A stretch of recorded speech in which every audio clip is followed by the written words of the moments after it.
Hello friends, അകലെ latest review. Saraswati അമ്മ മഹാദേവവർമ്മയുടെ ഫോട്ടോയുടെ മുന്നിൽ പോയി നിന്ന് കരഞ്ഞുകൊണ്ട് പറയുക, ദേവേട്ടൻ്റെ ഏറ്റവും പ്രിയപ്പെട്ടവനല്ലായിരുന്നോ പ്രതാപൻ? അവൻ്റെ കിടപ്പ് കാണുന്നില്ലേ? ചേട്ടൻ്റെ പ്രിയപ്പെട്ടവരെല്ലാവരും സങ്കടപ്പെടുവാണ്. അവരുടെയൊക്കെ കണ്ണുനീര് കാണുന്നില്ലേ? നമ്മുടെ കുട്ടികൾ കരയുവാണ് ദേവേട്ട. പ്രതാപനെ വേഗം ഒന്ന് എഴുന്നേൽപ്പിക്കണം. പ്രതാപൻ എഴുന്നേറ്റേ പറ്റൂ. അങ്ങനെയൊക്കെ കരഞ്ഞ് സങ്കടമൊക്കെ പറഞ്ഞ് പ്രാർത്ഥിച്ചിട്ട് സരസ്വതി അമ്മ പോയി കിടന്നുറങ്ങുവാണ്. രാത്രിയിൽ എല്ലാവരും നല്ല ഉറക്കമാണ്. രാത്രിയിൽ പൂർണ്ണചന്ദ്രൻ ഇങ്ങനെ ആകാശത്തോടെ ഒഴുകി പോകുന്നുണ്ട്. ഒരു അതിശയമെന്ന് പറയട്ടെ, അവ്യക്തമായ ഏതോ ഒരു ശക്തി ആ വീടിനകത്ത് കറങ്ങുന്ന പോലെ നമുക്ക് തോന്നുന്നുണ്ട്. കർട്ടനുകളെല്ലാം ഇങ്ങനെ കാറ്റിൽ പറക്കുന്നു. പ്രതാപൻ കിടക്കുന്ന ബെഡ്ഷീറ്റുകളൊക്കെ ഇങ്ങനെ അനങ്ങുന്നുണ്ട്. സരസ്വതി അമ്മയുടെ അടുത്ത് നല്ല കാറ്റ് വീശുകയും ബെഡ്ഷീറ്റൊക്കെ അനങ്ങുകയും അങ്ങനെ വീടിനകത്തെല്ലാം എന്തോ ഒരു അതിശയം നടക്കുന്ന പോലെ, എന്തോ ഒരു ശക്തി ആ വീട്ടിൽ കടന്നുകൂടിയതുപോലെയൊക്കെ നമുക്ക് കാണാൻ കഴിയുന്നുണ്ട്. ഋതികയും രാജു ഈ സമയം നല്ല ഉറക്കത്തിലാണ്. അവരുടെ അടുത്തും ഈ അതിശയങ്ങളൊക്കെ നടക്കുന്നുണ്ട്. പക്ഷെ ആരും ഒട്ടും അറിയുന്നതുമില്ല. മഹാദേവവർമ്മയുടെ ഫോട്ടോയിൽ നിന്നും ആ വരുന്ന ശക്തിയാണെന്ന് തോന്നുന്നു. സരസ്വതി അമ്മയാണെങ്കിൽ നല്ല ഉറക്കത്തിലാണ്. ഒരു അശരീരി പോലെ സരസ്വതി അമ്മയ്ക്ക് കേൾക്കുന്നുണ്ട്. പ്രഭാത സൂര്യന്റെ ആദ്യ കിരണങ്ങളോടൊപ്പം നിങ്ങളുടെ ജീവിതത്തിലെ എല്ലാ പ്രതിസന്ധികൾക്കും പരിഹാരത്തിന്റെ വഴികാട്ടിയായി ഞാൻ ഒരാളെ ഇവിടെ എത്തിച്ചിരിക്കും. സൂര്യമംഗലം കുടുംബത്തിലെ ഹൃദയങ്ങളുടെ പ്രാർത്ഥനയ്ക്ക് സഫലതയുടെ പ്രകാശം പരതുന്നത് ഇനി അയാളായിരിക്കും. മഹാദേവവർമ്മയുടെ ആ ഒരു അശരീരി കേട്ടതും സരസ്വതി അമ്മ പെട്ടെന്ന് കട്ടിൽ നിന്ന് ചാടി അങ്ങ് എഴുന്നേറ്റിരിക്കുവാണ്. എന്നിട്ട് മഹാദേവവർമ്മയുടെ ഫോട്ടോയ്ക്ക് നേരെ രണ്ട് കയ്യും കൂപ്പി തൊഴുതിട്ട്, നന്ദി ദേവേട്ട, നന്ദി. അവിടുത്തെ ആത്മാവ് എന്നോട് മന്ത്രിച്ച ആ വാക്യങ്ങൾ സത്യമാകട്ടെ എന്ന് കരഞ്ഞ് പ്രാർത്ഥിച്ചുകൊണ്ട് സരസ്വതിയമ്മ കിടക്കുവാണ്. അങ്ങനെ വളരെ പ്രതീക്ഷയോടെ രാവിലെ സരസ്വതിയമ്മ ഒരുങ്ങി പൂമുഖത്തിങ്ങനെ ആരോ പ്രതീക്ഷിച്ച്, ആരുടെ വരവിനെ പ്രതീക്ഷിച്ചിങ്ങനെ ഇരിക്കുന്ന പോലെ ഇരിക്കുവാണ്. ചുറ്റുപാട് നോക്കിയിട്ടും ആരെയും കാണുന്നില്ല. സങ്കടത്തോടെ സരസ്വതിയമ്മ പറയുക, ആരെയും കാണുന്നില്ലല്ലോ, ആരും വരുന്നതുമില്ലല്ലോ. ഇനി ഞാൻ കണ്ടത് വെറും ഒരു സ്വപ്നമായിരുന്നോ? പ്രതാപന്റെ കാര്യമോർത്ത് ഞാൻ ഉത്കണ്ഠപ്പെട്ട് കിടന്നതുകൊണ്ടായിരിക്കും അങ്ങനെ സ്വപ്നം വല്ലതുമാണോ ഇനി ഞാൻ കണ്ടത്? ഞാൻ വിഷമിച്ചങ്ങനെ കിടന്നതുകൊണ്ടായിരിക്കും ദേവേട്ട സ്വപ്നത്തിൽ വന്നത് എന്നൊക്കെ ഇങ്ങനെ പിറുപിറുത്തോണ്ട് പറയുന്നുണ്ട് സരസ്വതിയമ്മ. ഈ സമയം അംബികയും മകനും മുകളിൽ ബാൽക്കണിയിൽ നിന്നുകൊണ്ട് സരസ്വതിയമ്മയെ കാണുന്നുണ്ട്. രണ്ടുപേരും എന്തോ പരിഹാസത്തിൽ പറഞ്ഞിങ്ങനെ ചിരിക്കുവാണ് സരസ്വതിയമ്മയുടെ ആ ഇരിപ്പ് കണ്ടിട്ട്. ഇതെന്താടാ ദീപക്കെ, സൂര്യമംഗലം തള്ളയെ രാവിലെ ഇവിടെ ആരോ പ്രതിഷ്ഠിപ്പിച്ച പോലെ ഇരുത്തിയേക്കുന്നത്? അമ്മ കണ്ടിട്ട് കിളി പോയതുപോലാണല്ലോ ഇരിപ്പ്. നീ പറഞ്ഞത് ശരിയാ മോനെ, തന്നെത്താനെ ഇരുന്നേ വലിയ തമ്പുരാട്ടി പിച്ചും പേയും പറയുക. ഇനി വല്ല വൈറൽ പനിയോ മറ്റോ ആണോ അമ്മേ? അതൊന്നും അല്ലടാ, ഇത് സന്നിപാത ജ്വരമായിരിക്കും. സന്നിപാത ജ്വരമോ? എന്തോ അമ്മേ അത്? ഈ 4 വരിപ്പാത 8 വരിപ്പാത എന്നൊക്കെ ഞാൻ കേട്ടിട്ടുണ്ട്. ഈ സന്നിപാതം ഞാൻ ആദ്യമായിട്ടാണ് കേൾക്കുന്നത്. എടാ ദീപക്കെ, അത് ഒരുമാതിരി പനിയാ. ആ പനി വന്നാലേ ഇങ്ങനെ പിച്ചും പേയും ഒക്കെ പറയും. എന്തായാലും തള്ളയ്ക്ക് കാര്യമായിട്ട് എന്തോ പറ്റിയിട്ടുണ്ട് എന്നും പറഞ്ഞ് രണ്ടുപേരും ചിരിക്കുക. നീ വാടാ മോനെ എന്നും പറഞ്ഞ് അവർ രണ്ടുപേരും ഇങ്ങോട്ട് പോവുക. ഇതൊന്നും അറിയാതെ ഋതിക റൂമിൽ നിന്ന് പുറത്തോട്ട് ഇറങ്ങി വരുമ്പോൾ വാതക്കലൊരു സന്യാസി ഇരുന്ന് ജപമാല ഇങ്ങനെ ജപിച്ചുകൊണ്ടിരിക്കുന്നു. അത് കണ്ട് ഋതിയെ അങ്ങ് അതിശയിക്കുക. അയ്യോ, ഇതാരാ? അവൾ ആകെ ഒന്ന് ഭയപ്പെടുന്നുമുണ്ട്. കാരണം സന്യാസി ജപമാല ജപിക്കുന്നുണ്ടെങ്കിൽ കാലുകളൊന്നും താഴെയില്ല. അന്തരീക്ഷത്തിൽ ഇങ്ങനെ ചമ്രങ്ങാല് പണിഞ്ഞിരുന്നാണ് ജപിക്കുന്നത്. ദൈവമേ, താഴെ കാലും മുട്ടുന്നില്ല, ഒന്നുമില്ല. ഋതിക ഭയത്തോടെ നോക്കി നിൽക്കുവാണ്. ഭയന്ന് വിറച്ച് ആരാന്നാ ചോദിച്ചത് എന്നൊക്കെ ഋതിക ചോദിച്ചിട്ടും സന്യാസി കണ്ണും തുറക്കുകയോ ഒന്നും ചെയ്യുന്നില്ല. ഇനി ഇവിടെ നിന്നാ കുഴപ്പമാകുമെന്നും പറഞ്ഞ് പേടിച്ച് ഋതിക അകത്തോട്ട് ഓടി വരുമ്പോൾ അംബികയും മകനും ഇങ്ങോട്ട് വരിക. ഓടി വന്ന് അവരെ അങ്ങ് ഇടിക്കുമ്പോൾ, എന്താടി കണ്ണ് കാണാൻ വയ്യായോടി നിനക്ക്? അംബിക ഇങ്ങനെ ചോദിക്കുമ്പോൾ ഋതികയ്ക്കൊന്നും പറയാൻ പറ്റുന്നില്ല. പുറത്തൊരാള് എന്നിങ്ങനെ പറഞ്ഞിട്ട് ഋതിക അകത്തോട്ട് ഓടുവാണ്. പുറത്തൊരാളോ? അതാരാ? വന്നേടാ ദീപക്കെ, നമുക്കൊന്ന് നോക്കാം. അങ്ങനെ അംബികയും ദീപക്കും പുറത്തു വന്ന് നോക്കുമ്പോൾ താണ്ട സന്യാസി അന്തരീക്ഷത്തിൽ ചമ്രം പണിഞ്ഞ് താണ്ട ജപമാലയും ജപിച്ചുകൊണ്ടിരിക്കുന്നു. അവർക്കും ആളാരാണെന്ന് മനസ്സിലായില്ല. അംബിക ചോദിക്കുക, എടോ ആരാടോ? ഇവിടെ തന്നോടല്ലേ ചോദിച്ചാൽ ആരാന്ന് എങ്ങനെ ദേഷ്യത്തിൽ ചോദിക്കുവാണ്. അമ്മേ, ഇയാൾ ഇരിപ്പ് കണ്ടിട്ട് ഇയാൾ ഏതോ മാജിക്കുകാരനാണെന്ന് തോന്നുന്നല്ലോ. എടാ മോനെ, സന്യാസിമാരെല്ലാവരും ഇങ്ങനെയൊക്കെ മാജിക്കും പലതും കാണിക്കും. അല്ലാതെ അടിച്ചു പൊളിച്ച് ജീവിക്കുന്നതിന് പകരം ഇങ്ങനെ മെനകെട്ട് നടക്കൂ. ഇയാളെ കണ്ടിട്ട് ഏതോ പിച്ചക്കാര സ്വാമിയാണെന്നാ തോന്നുന്നത്. ഇവൻ എങ്ങനെ ധൈര്യം വന്നമ്മേ നമ്മുടെ മുറ്റത്ത് കയറാൻ? ഇവനെ ഇങ്ങനെ വെറുതെ വിട്ടാൽ പറ്റില്ല. ഋതിക കരഞ്ഞോണ്ട് ഓടി വരുക. അമ്മാമ്മേ, എന്താ മോളെ?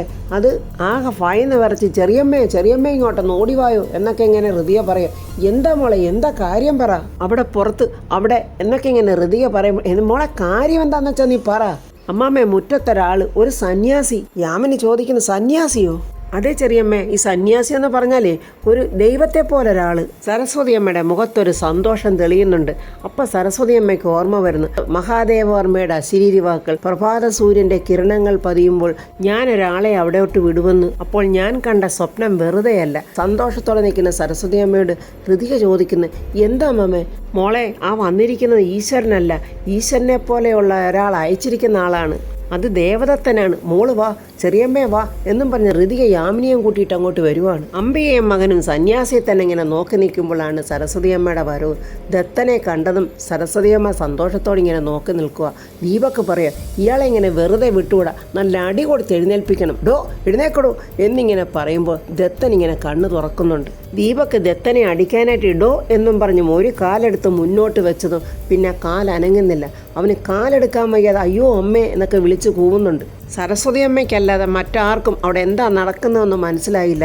എല്ലാവരും ഇങ്ങനെ ഭയത്തോടെ നോക്കി നിൽക്കുക. അംബിക ഇങ്ങനെ സങ്കടത്തോടെ മോനെ തന്നെ നോക്കുവാണ്. ദേവദത്തനാണെങ്കിൽ കണ്ണു തുറിച്ചിങ്ങനെ നോക്കുന്നുണ്ട്. ദീപക്ക് ആ കാലനക്കാൻ നോക്കിയിട്ട് പറ്റുന്നില്ല. അമ്മേ, എൻ്റെ കാലനക്കാൻ പറ്റുന്നില്ലമ്മേ. അയ്യോ മോനെ എന്താടാ എന്നും പറഞ്ഞ് അംബിക ദീപക്കിനെ നോക്കിയിട്ട് ദേവദത്തനെയും നോക്കുവാണ്. അംബികയ്ക്കും പേടി കൊണ്ട് വയ്യ. ഇനി അംബികയെ ശിലയും മറ്റോ ആക്കി മാറ്റുമോ എന്നുള്ള പേടിയാണ്. ഇതൊന്നും അറിയാതെ രാജു അങ്ങോട്ട് വരുന്നുണ്ട്. ഹൃതിക പറയും, വേണ്ട രാജു, അങ്ങോട്ട് നോക്കിക്കേ. എടാ മോനെ എന്ത് പറ്റി എടാ എന്നും പറഞ്ഞ് കാലനക്കാൻ നോക്കുവാണ് അംബിക. ഇല്ലമ്മേ, എനിക്ക് കാലനക്കാൻ പറ്റുന്നില്ല. അയ്യോ എന്ത് പറ്റി? എല്ലാവരും ഇങ്ങനെ ആകാംക്ഷയോടെ നോക്കുവാണ്. ഇതെല്ലാം കണ്ട് സരസ്വതി അമ്മ ഇങ്ങനെ പുഞ്ചിരിയോടെ നിൽക്കുക. സരസ്വതി അമ്മയ്ക്ക് അറിയാലോ ദേവദത്തൻ ആരാണെന്ന്. അങ്ങനെ ദേവദത്തൻ കാല് അന്തരീക്ഷത്തിൽ നിന്നും താഴെയോട്ട് ഇറക്കി ഇങ്ങനെ നിൽക്കുവാണ്. രാജു ഇങ്ങനെ അതിശയത്തോടെ നോക്കുമോ, എന്തൊക്കെ അതിശയം ഇവിടെ നടക്കുന്നത്. ദേവദത്തൻ പതുക്കെ ഇങ്ങനെ നടന്ന് അവരുടെ അടുത്തോട്ട് വരിക. അംബികയും മോനും ശരിക്ക് ഭയപ്പെടുന്നുണ്ട്. ഇനി അടുത്തോട്ട് വന്ന് എന്തായിരിക്കും ചെയ്യാൻ പോകുന്നത്? ഇവനെ ഇനി ശപിച്ച് ഭസ്മമാക്കി മാറ്റുമോ? ഒരു ചെറു പുഞ്ചിരിയോടെ ദേവദത്തൻ ജപമാലയും ജപിച്ചുകൊണ്ട് അവരുടെ അടുത്തോട്ട് ഇങ്ങനെ വരുവാണ്. ദേവദത്തൻ ആ ജപമാല അങ്ങനെ കഴുത്തിലിട്ടുകൊണ്ട് ഒരു പുഞ്ചിരിയോടെ അവരുടെ അടുത്തോട്ട് വന്നിട്ട് മുകളിലോട്ട് നോക്കി ഇങ്ങനെ രണ്ട് കൈ നീട്ടി പ്രാർത്ഥിക്കുന്നുണ്ട്. അപ്പോഴൊരു താമരപ്പൂ അദ്ദേഹത്തിൻ്റെ കയ്യിൽ വന്ന് വീഴുന്നുണ്ട്. സ്വന്തം കണ്ണുകളെ പോലും ആർക്കും വിശ്വസിക്കാനാവാത്ത രീതിക്കുള്ള അതിശയമാണ് അവിടെ നടക്കുന്നത്. എല്ലാവരും ഇങ്ങനെ അമ്പരന്ന് നോക്കുക. അപ്പോൾ ദേവദത്തൻ ഹൃതികയെ നോക്കി പറയുന്നു, മോള് വരൂ, മോളിങ്ങ് അടുത്തോട്ട് വരൂ. ഹൃതിക പേടിച്ച് എല്ലാവരെയും നോക്കുക. മോള് പേടിക്കണ്ട, ഇങ്ങനെ അടുത്തോട്ട് വരൂ. അപ്പോൾ രാജുവും പറയുന്നുണ്ട്, ചെല്ല് ഹൃതിക, പേടിക്കണ്ട. പ്രാർത്ഥനയോടെ ആ താമരപ്പൂ ഹൃതികയ്ക്ക് കൊടുത്തിട്ട് പറയുന്നു, സൗവർണികയിലെ താമരപ്പൂവാണെന്ന് മനസ്സിൽ കരുതിക്കോളൂ. എന്നിട്ട് ഹൃതികയോട് പറയുന്നു, സരസ്വതിയുടെ മകൾ പത്മയുടെ മകൾ ഹൃതിക. എല്ലാവരും ഇങ്ങനെ അന്തം വിട്ട് നോക്കുക. ഇയാൾ എത്ര കൃത്യമായിട്ടാണ് കാര്യങ്ങളൊക്കെ പറയുന്നത്. സരസ്വതി അമ്മ സന്തോഷത്തോടെ ഇങ്ങനെ ചിരിച്ചുകൊണ്ട് നിൽക്കുക. സരസ്വതി അമ്മയ്ക്ക് മാത്രമേ അറിയാവല്ലോ വന്നിരിക്കുന്ന ആൾ ആരാണെന്ന്. ദേവദത്തൻ പറയുക, താമരപ്പൂ എല്ലാവർക്കും ഇഷ്ടമുള്ളതാണല്ലോ. എന്നിട്ട് ദീപക്കിനെ നോക്കി പറയുന്നു, ഇവൻ കുറേ നേരമായി നിന്ന് വിഷമിക്കുന്നു, എന്തായാലും അഴിച്ചേക്കാം എന്നും പറഞ്ഞ് കണ്ണടച്ച് പ്രാർത്ഥിച്ചെന്തോ ചെയ്യുന്നുണ്ട്. അപ്പോഴേക്കും ദീപക്കിന് അവൻ്റെ കാലവിടെ നനക്കാനും എടുക്കാനും പറ്റുന്നുണ്ട്. അതിശയം സഹിക്കാനാകാതെ അംബിക ചോദിക്കുന്നു, നിങ്ങൾ ആരാണ്? അതുതന്നെയാണ് ഞാനും ചോദിക്കുന്നത്. ബുദ്ധനും ശങ്കരനും ഒക്കെ ഇതുതന്നെയാണ് ചോദിച്ചത്, ഞാൻ ആരാണ്? ശ്രീരാമകൃഷ്ണ പരമഹംസരോട് സ്വാമി വിവേകാനന്ദൻ ചോദിച്ചതും ഇതാണ്, ഞാൻ ആരാണ്? ഞാൻ ഈ അണ്ടകടാര സൃഷ്ടിക്ക് ആധാരമായ ആദിമൂല മേഘപ്പാളികളിലും ഞാനുണ്ടായിരുന്നു. ഈ ബ്രഹ്മാണ്ട സീമകൾക്കുള്ളിൽ കാന്തബീജികളായി വീശിയതും ആലക്തിയ സ്ഫിരണങ്ങളായി ചിതറിയതും ഞാൻ തന്നെയാണ്. ആദി സമുദ്രങ്ങളിൽ അമീബ ആയതും അമിനോ ആസിഡായതും ഞാൻ തന്നെയാണ്. ആർക്കും ഒന്നും മനസ്സിലാകുന്നില്ല. എല്ലാവരും പരസ്പരം അങ്ങോട്ടും ഇങ്ങോട്ടും ഒക്കെ നോക്കുന്നുണ്ട്. അംബികയെ എനിക്കറിയാം. അംബികയുടെ അന്തകനായി ജനിച്ച ഈ മകനെയും എനിക്കറിയാം. ദുഷിച്ച കാര്യങ്ങളൊന്നും ഞാൻ അധികം ചിന്തിക്കാത്തത് കൊണ്ട് നിങ്ങളെക്കുറിച്ച് കേട്ടതൊക്കെ ഞാൻ അങ്ങ് വിട്ടുകളഞ്ഞു. അംബികയെ മോനെ നോക്കിയാണ് പറയുന്നത്. അതിശയത്തോടെ നോക്കി നിൽക്കുന്ന യാമിനി നോക്കിയിട്ട് പറയാ, യാമിനി, എല്ലാവരെയും ഞാൻ അറിയും, പക്ഷെ നിങ്ങളാരും എന്നെ അറിയില്ല. അംബിക മോനോട് പുറവുറുത്തോണ്ട് പറയുന്നു, എടാ ഇനി നിങ്ങളാരാണെന്നെങ്ങാനും ചോദിച്ചാൽ ഇനി കടുവെട്ട് മലയാളം വല്ലതും പറയൂടാ. കണ്ണും മിഴിച്ച് നോക്കി നിൽക്കുന്ന ഹൃതികയോട് പറയുന്നു, ഹൃതിക, ഒരർത്ഥത്തിൽ ഞാൻ കുട്ടിയുടെ അമ്മാവനാണ്. അത് കേട്ടി രാജുവും വായുമ്പളന്ന് നോക്കി നിൽക്കുക. അമ്മാവനോ? പത്മാവതി എൻ്റെ പെങ്ങളാണ്. മഹാദേവവർമ്മയുടെ ചേട്ടൻ്റെ മകനാണ് ഞാൻ, ഡോക്ടർ ദേവദത്തൻ. ഹൃതിക അമ്പരന്നിങ്ങനെ സരസ്വതി അമ്മയെ നോക്കുമ്പോൾ സരസ്വതി അമ്മ ഇങ്ങനെ ചിരിച്ച് സന്തോഷത്തോടെ ഹൃതികയെ നോക്കി തലയാട്ടുവാണ്. അംബികയുടെ സകല കിളിയും പോയി. അകത്ത് തീ കാളുവാണ് മനസ്സിൽ കൂടെ. ദൈവമേ, ഡോക്ടറോ? ചെറിയമ്മേ എന്ന് വിളിച്ച് സരസ്വതി അമ്മയുടെ അടുത്തോട്ട് ചെല്ലുമ്പോൾ സരസ്വതി അമ്മ പറയുക, എൻ്റെ പ്രതീക്ഷ തെറ്റിയില്ല, നീ വരുമെന്ന് ഞാൻ പ്രതീക്ഷിച്ചിരുന്നു. ചുമ്മാതല്ല കിളവി കെട്ടിയൊരുങ്ങി രാവിലെ പുറവുറുത്തോണ്ടിരുന്നത്. അംബികയെ മകനും മനസ്സിലിങ്ങനെ പറയുക. സരസ്വതി അമ്മ എല്ലാവരോടുമായിട്ട് പറയുക, നിങ്ങൾക്കാർക്കും ദേവദത്തനെ ശരിക്കും മനസ്സിലായിട്ടില്ലെന്ന് തോന്നുന്നു.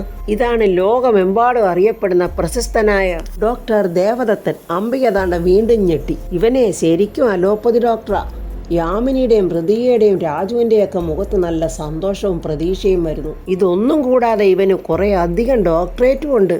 എൻ്റെ ഭർത്താവ് മഹാദേവവർമ്മയുടെ ചേട്ടൻ രാജശേഖരവർമ്മയുടെ മകനാണ്. ഞാൻ കുറേ ദിവസമായി മോനെ നിന്നെക്കുറിച്ച് ആലോചിക്കുമായിരുന്നു. നീ ഒന്ന് വന്നിരുന്നെങ്കിൽ എന്ന് ഞാൻ ആഗ്രഹിച്ചു. എൻ്റെ ചെറിയമ്മ ആലോചിച്ചതുപോലെ എനിക്ക് ഒരു ചെറിയ ടെലോപ്പതി. അനന്തതയിൽ നിന്നും എൻ്റെ ആത്മാവിലേക്ക് ഒരു സന്ദേശം, ഒരു അവധൂതന്റെ ഉൾവിളി. ചെറിയച്ഛൻ എന്നെ വിളിക്കുന്നു എന്നൊരു തോന്നൽ. എല്ലാം ശരി തന്നെയാ മോനെ, നീ അകത്തോട്ട് വാ, എല്ലാം വിശദമായിട്ട് പറയാം. ഞാൻ അകത്തോട്ട് വരാം ചെറിയമ്മേ, പക്ഷേ അത് പ്രതാപന്റെ കാര്യങ്ങൾക്കായിട്ട് മാത്രം.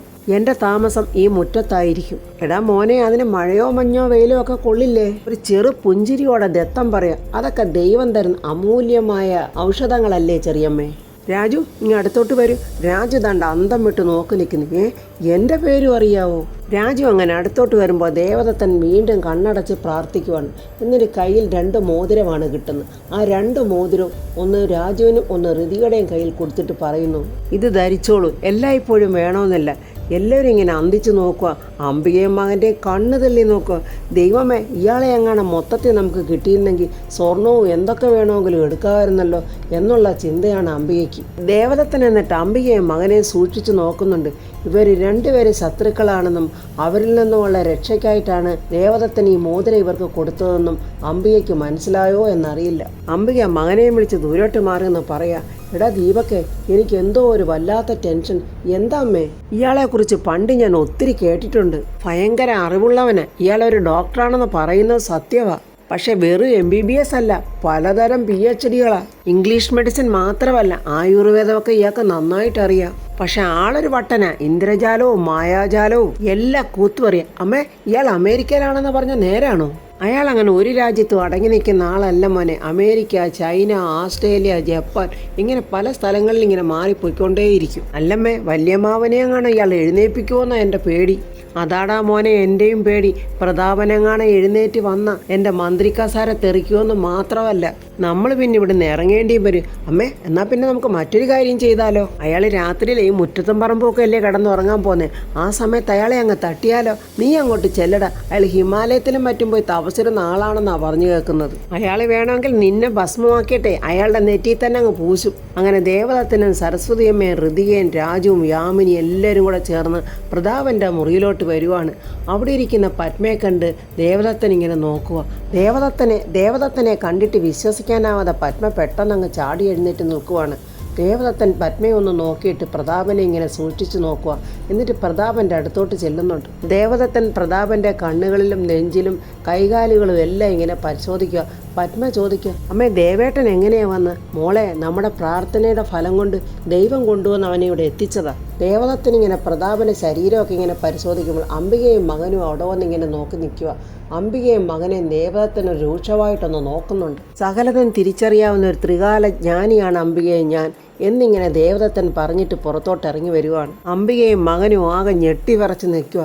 ദൈവമേ, ഇയാളെല്ലാം മനസ്സിലാക്കിയല്ലോ എന്നുള്ള ധാരണ അവർക്ക്. ദേവദത്തൻ അവിടെ നിന്ന് വന്ന് സോഫയിൽ വന്ന് ഇരിക്കുവാണ്. എല്ലാവരും അടുത്ത് വട്ടം കൂടി നിൽക്കുക. ദേവദത്തൻ എന്തോ ഇങ്ങനെ വലിയ ചിന്തയിലാണ്. ആ സമയത്താണ് അംബികയും മകനോട് അവിടെ വന്ന് നിൽക്കുമ്പോൾ വീണ്ടും ദീപക്കനെ ഇങ്ങനെ സൂക്ഷിച്ചു നോക്കുവാണ് ദേവദത്തൻ. വേണുവേട്ടനെ കുറിച്ച് പണ്ട് അച്ഛനും ചെറിയച്ഛനും ഒക്കെ സംസാരിക്കുന്നത് ഞാൻ കേട്ടിട്ടുണ്ട്. ആ നല്ല മനുഷ്യൻ്റെ മകൻ തന്നെ എൻ്റെ അനന്തരവളെ വിവാഹം കഴിച്ചാൽ എനിക്ക് വളരെയേറെ സന്തോഷമുണ്ട്. ഋതിക ഒരു വിഷമത്തോടെ പറയുന്നു, എൻ്റെ അച്ഛൻ്റെ കാര്യത്തെക്കുറിച്ച് സാറൊന്നും പറഞ്ഞില്ലല്ലേ? സാറോ? നിന്റെ അമ്മാവനല്ലേ ഞാൻ? അമ്മാവനെന്ന് വിളിക്കൂട്ടി. സത്യം പറഞ്ഞാൽ ബന്ധങ്ങളുടെ വേരുകളും കെട്ടുകളും ഒക്കെ പൊട്ടിച്ചു പോയ വെറും ഒരു സന്യാസിയാണ് ഞാൻ. സംതൃക്കായ സന്യാസി. അതാണ് സന്യാസം. എല്ലാം ഉപേക്ഷിച്ചവൻ, എല്ലാം അർപ്പിച്ചവൻ. അപ്പോൾ പിന്നെ എന്തമ്മാവൻ അല്ലേ? യേശുദേവനും ശ്രീനാരായണ ഗുരുവും എല്ലാം ബന്ധങ്ങളെ പൊട്ടിച്ചെറിഞ്ഞു പോയവരാ. സ്ത്രീയെ, എനിക്കും നിനക്ക് എന്താ ബന്ധം എന്ന് യേശുദേവൻ മറിയത്തോട് ചോദിച്ചിട്ടുണ്ട്. പക്ഷെ ഏതൊരു മനുഷ്യനും കർമ്മബന്ധങ്ങളുടെ വേരുകൾ തേടി ഒരിക്കൽ വരേണ്ടി വരും. പ്രതാപന്റെ നാഡീവ്യവസ്ഥകളെല്ലാം ഒരുമാതിരി തകർന്ന അവസ്ഥയിലാണ്. നാഡീവ്യവസ്ഥയെ ഉണർത്തണം. അതിന് പൂജയും ചികിത്സയും ഒരുമിച്ചാണ് വേണ്ടത്. ഞാൻ ഈ കാട്ടിലും മേട്ടിലും ഒക്കെ കറങ്ങി നടക്കുന്ന വേളയിൽ പൊരുൾ തേടിയുള്ള യാത്രയിൽ കുറേയധികം ഔഷധ ചെടികൾ ഞാൻ പറിച്ചു കൊണ്ടുവന്നിട്ടുണ്ട്. അതെല്ലാം ഇന്ന് എൻ്റെ പക്കലുണ്ട്. എന്നിട്ട് ദീപക്കിനെ അംബികയെ നോക്കിയിട്ട് പറയുന്നു, ഞാൻ കൊണ്ടുവന്ന സാധനങ്ങളിൽ ആരെങ്കിലും തൊട്ടാൽ തൊടുന്നവൻ്റെ കൈ ഞാൻ വെട്ടുക മാത്രമല്ല ഭസ്മമാക്കി കളയുമെന്ന് അംബികയ്ക്കും മകൻ നല്ല ബോധ്യവുമായി. ഇത് ഞങ്ങളെ രണ്ടുപേരെ മാത്രം ഉദ്ദേശിച്ചാണ് പറഞ്ഞതെന്നും അവർക്ക് മനസ്സിലായി. രാജു ഋതുമോൾ എനിക്കൊന്ന് സഹായമായിട്ട് കൂടെ നിന്നാൽ മാത്രം മതി. ചില ചെറിയ മരുന്നുകൾ കൂടി നമുക്കൊന്ന് ശേഖരിക്കേണ്ടി വരും. ഹിമാലയത്തിൽ നിന്നും മരുത്തോമലയിൽ നിന്നും ശേഖരിച്ച അമൂല്യയിനം മരുന്നുകൾ എൻ്റെ പക്കലുണ്ട്. നാഡീക്ഷീണമാണ് പ്രതാപനുള്ളത്, പിന്നെ പ്രാണനുള്ളത് തന്നെ ഭാഗ്യം. അഷ്ടാംഗ ഹൃദയം, ആയുർവേദം, അമരകോശം, സിദ്ധരൂപം അതൊക്കെ എങ്ങനെയോ ഞാൻ മനസ്സിലേറ്റിയത് കൊണ്ട് എല്ലാവരും ധൈര്യമായിട്ടിരിക്കും. പ്രാർത്ഥനയോടെ എല്ലാവരും എന്നോടൊപ്പം നിന്നാൽ മതി. ഗുരുക്കന്മാരുടെ അനുഗ്രഹവും ദൈവാധീനവും ഉണ്ടാകും. അടുത്ത സൂര്യോദയത്തിന് മുമ്പായി നമ്മൾ പ്രതാപനെ ഉണർത്തിയിരിക്കും. എൻ്റെ ദൈവമേ, ദേവദത്തൻ അങ്ങനെ പറഞ്ഞതും അംബികയുടെ ഹൃദയം പൊട്ടി പുളർന്ന പോലെ ഒരു നോട്ടം. അംബികയും മകനും അന്തം വിട്ട് കുന്തം വിഴുങ്ങിയതുപോലെ ഇങ്ങനെ നോക്കി നിൽക്കുവാണ്. അപ്പോൾ ഫ്രണ്ട്സ്, ദേവദത്തൻ പെട്ടെന്ന് തന്നെ ട്രീറ്റ്മെൻറ്റ് തുടങ്ങി പ്രതാപനെ പൂർണ്ണ ആരോഗ്യത്തോടെ കൊണ്ടുവരും. പ്രതാപനുള്ള സത്യങ്ങളെല്ലാം മനസ്സിലാക്കും. അംബികയും മകനെയും പ്രതാപൻ അടിച്ചിറക്കുമെന്നുള്ള കാര്യത്തിൽ യാതൊരു സംശയവും വേണ്ട. അപ്പോൾ അതിനുള്ള റിവ്യൂമായി നമുക്ക് നാളെ കാണാം. എൻ്റെ ഈ റിവ്യൂ ഇഷ്ടപ്പെട്ടാൽ ലൈക്കും കമൻസും, സബ്സ്ക്രൈബ് ചെയ്യാത്തവർ സബ്സ്ക്രൈബ് ചെയ്യണേ.